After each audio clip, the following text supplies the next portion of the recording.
What's good, everybody? Hello, and welcome to the 10th episode of Raptors in One.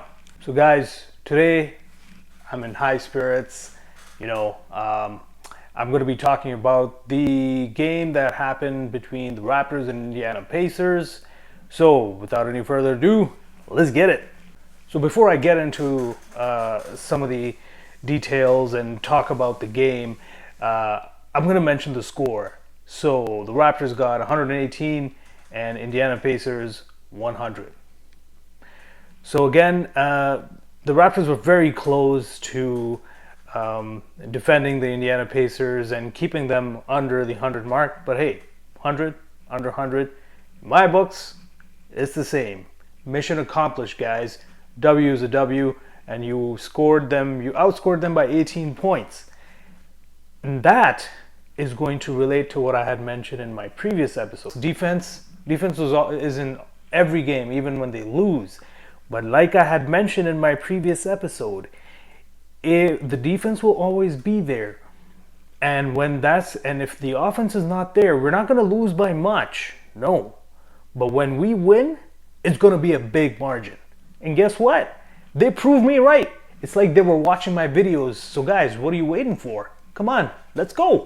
Subscribe, or give me a thumbs up, comment on the videos, listen, trust me, the Raptors, they're listening. All right, so let's get into that geeky stat stuff that I love to get into.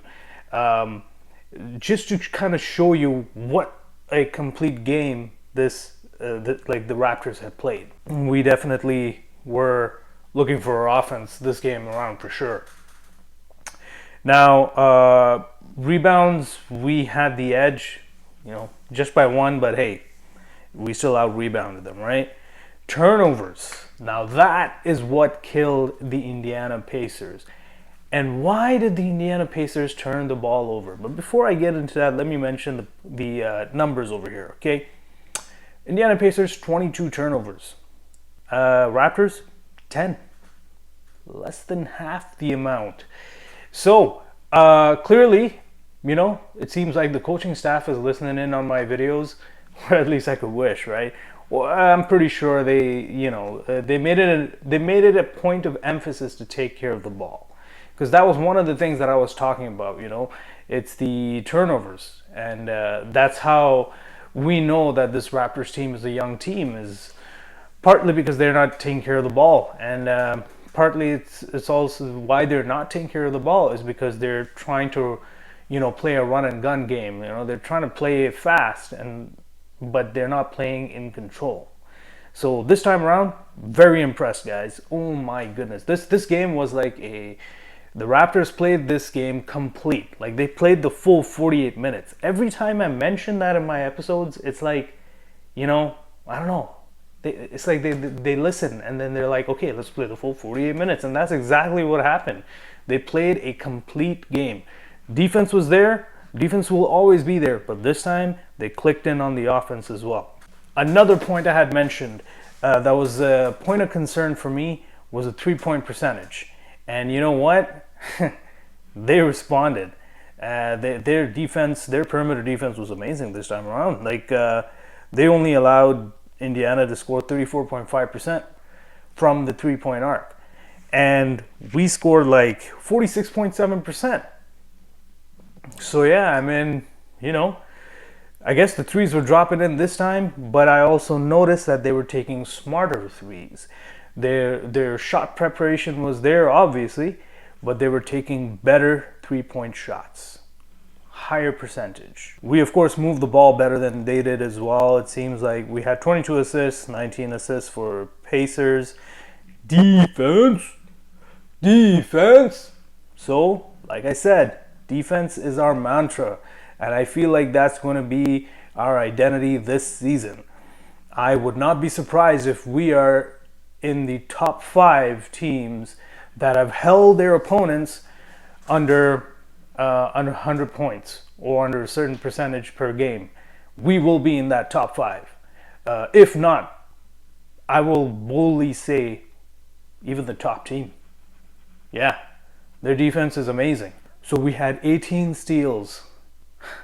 that on the ball pressure, it's coming back again, right?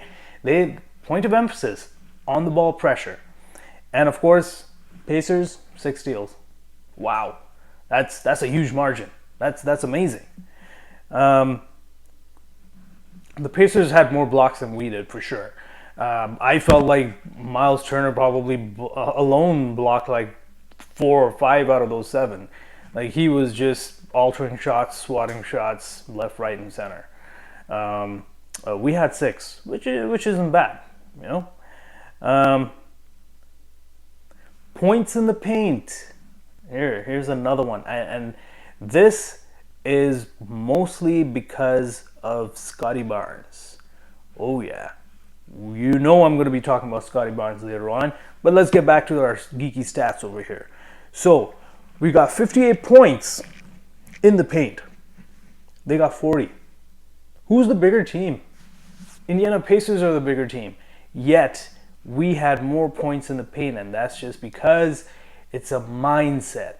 Yes, you know, on the books, a bigger team will have an advantage in the paint. But in your mind, and if you have the heart to defend in the paint, you may not necessarily look big, but you play big. You see, there's a big difference. And that's exactly what the Raptors did. They not only defended the paint well, they even played inside the paint well.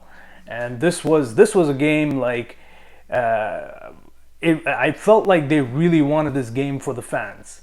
And I had called that out. I mentioned that in my last episode too, that if they're going to win this game, they have to win it, and they have to win it for the fans. Now, one thing I would like to mention though, the Indiana Pacers had a huge edge at bench points as opposed to ours.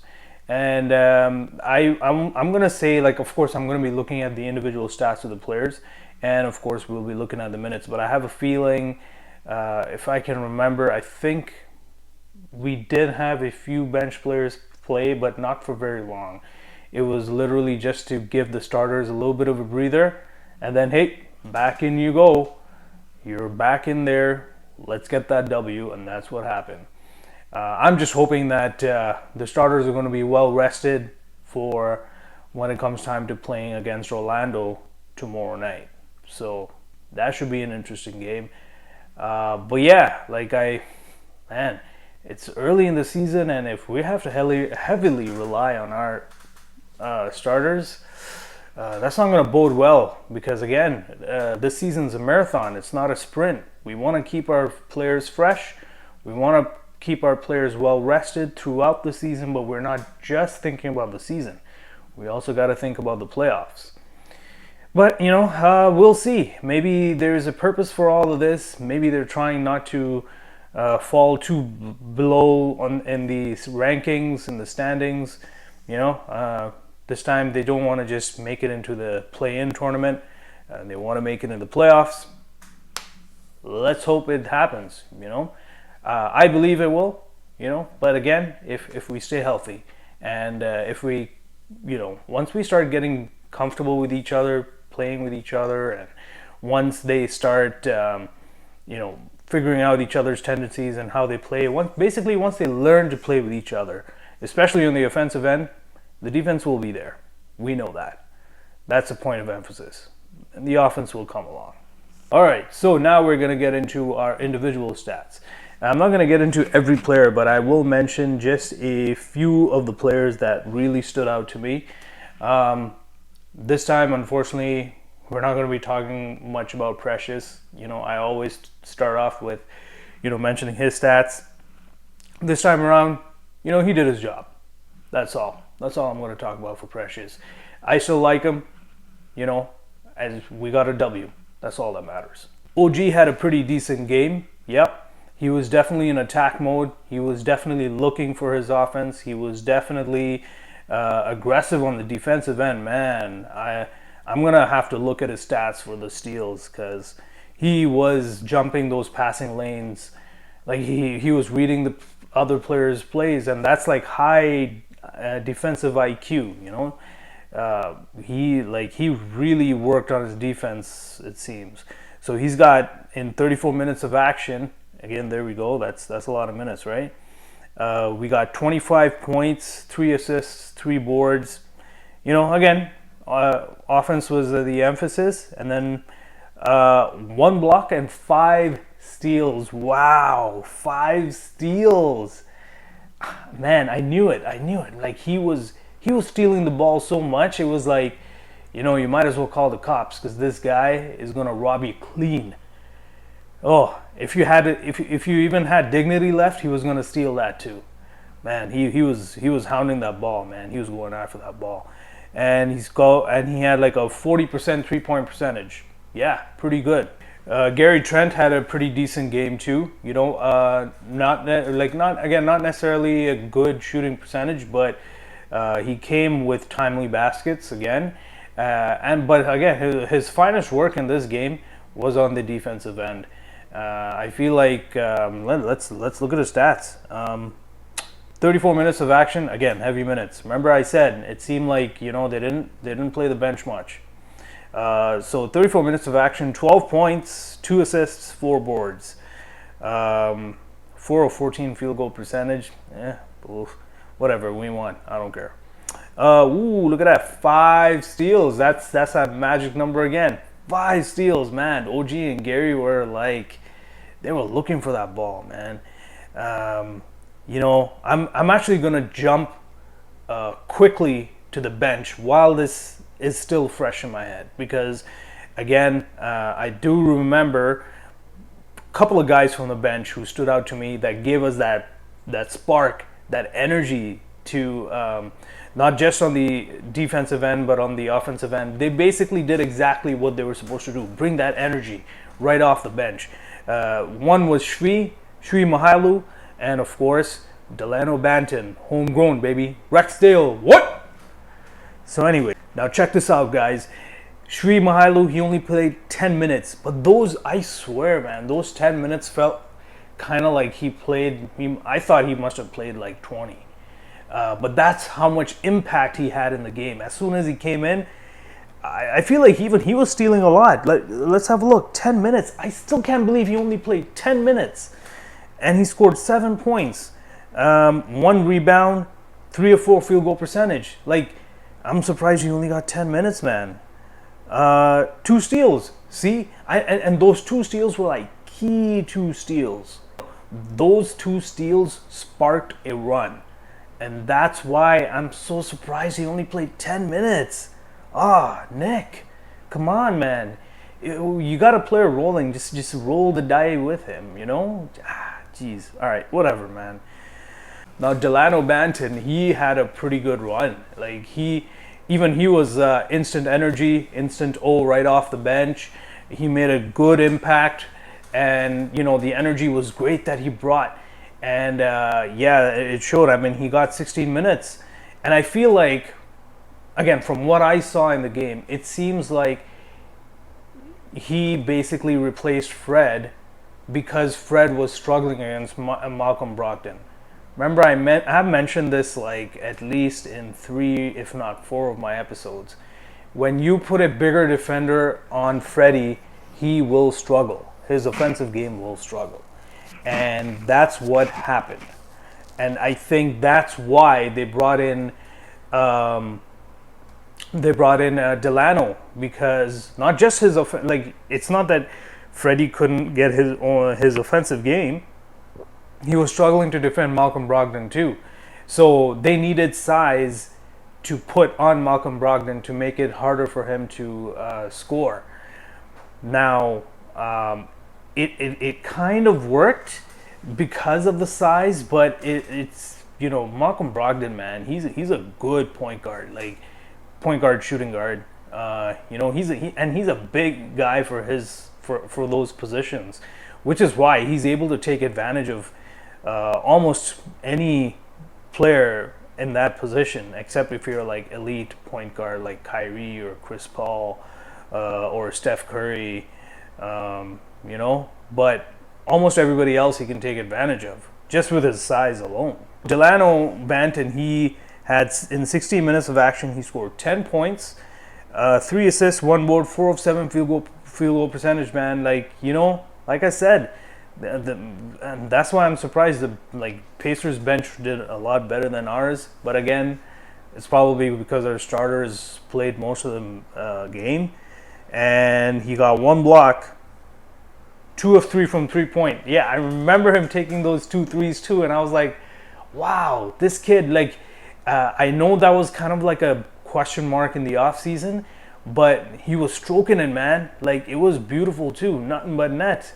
Oh yeah, I'm excited. I think I want to see him play more minutes, but hey, we got to stay steady with Freddie, right?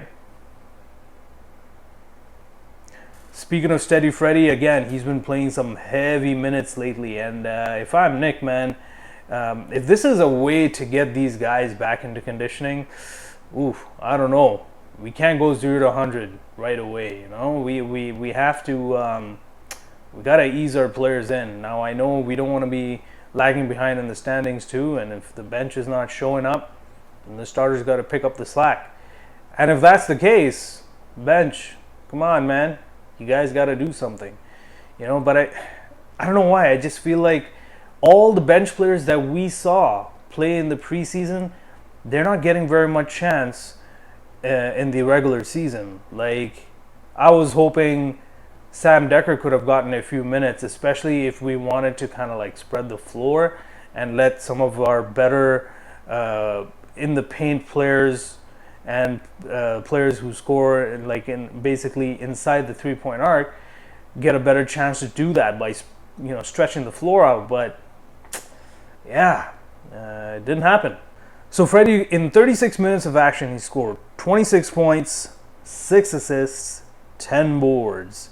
He almost got a triple-double. 10 of 18 field goal percentage, 1 steal. 3-point percentage, 6 of 7. Man, was he stroking it, man. His 3 points, and I love his shooting, his shooting form, and the arc on it, and the way it's just the way it goes swish. It's nothing but net. It's pure. It's beautiful to watch. One thing I would like to mention though, guys, now I'm not saying that, I feel like he got most of his points, and at least from what I saw, his offensive game started to pick up when either Malcolm Brogdon was on the bench or when Malcolm Brogdon had to come out of the game because he was injured. He had some sort of injury, and when he didn't return, he pretty much feasted on, what was it, TJ McConnell that was guarding him.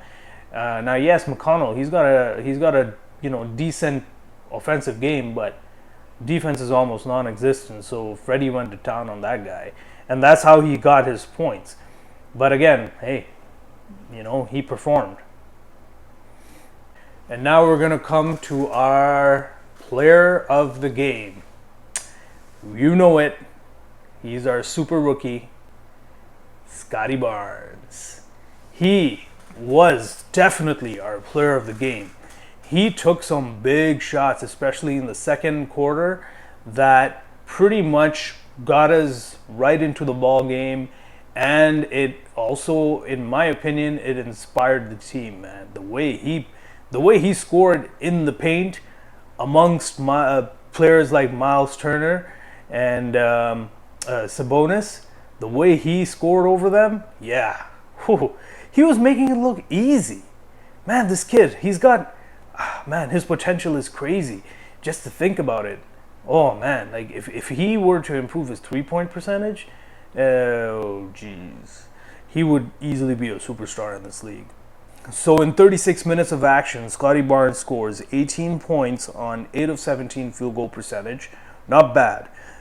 7 assists, 7 boards. Wow, look at that stats line, man. I think he's like a stat sheet stuffer. So if you're in a league, in a fantasy league, and you want to pick somebody up, Scotty Barnes, because he's going to keep getting these heavy minutes, and he's going to keep delivering. He's pretty much like Precious too. He could guard any position, and he's a very mobile defender, and he's a very, very smart offensive player. Yes, look at his 7 assists. The way he was making the reads, the way he's directing the veterans on cutting in, and he's making those passes. That's my last thoughts. Last thoughts on this game. They played, like I mentioned earlier, they played the full 48 minutes, and I feel like Scotty Barnes and the bench. And when I say the bench, I mean Shvi, Mahalu, and Delano Banton. They were the spark plugs, but really the impact player and the player of the game, Scotty Barnes, man, he did well. You know, I would have. I now you guys might be thinking, why not Freddie? Well, it's exactly the reason why I said it. Is because as soon as Brogdon went off the game, that's when he got his offensive game going. So I can't wait till the next game. Next game is on Friday, 29th of October, and this time it's going to be a little earlier. It's not going to be at 7:30 p.m. It's going to be at 7 p.m. Eastern Standard Time, and it's going to be against the Orlando Magic. Ooh, this is going to be a good narrative. You know what? I want to see in the comments, who do you think is going to win? I want to know, who do you think is going to win? And I want to know which one of these rookies is going to have a better game. Is it going to be Jalen Suggs, who is number 5, who was supposed to be number 4, who could have been picked up by us, or if it's going to be Scotty Barnes, the real number 4, the possible rookie of the year, Scotty Barnes. There you go, folks. I've said it, and I will say this again. Scotty Barnes could very well be rookie of the year if he stays healthy and if he keeps getting the minutes. He can be the rookie of the year. So that's it for me, folks. Until next time, have a good night. Auf Wiedersehen. I'm out.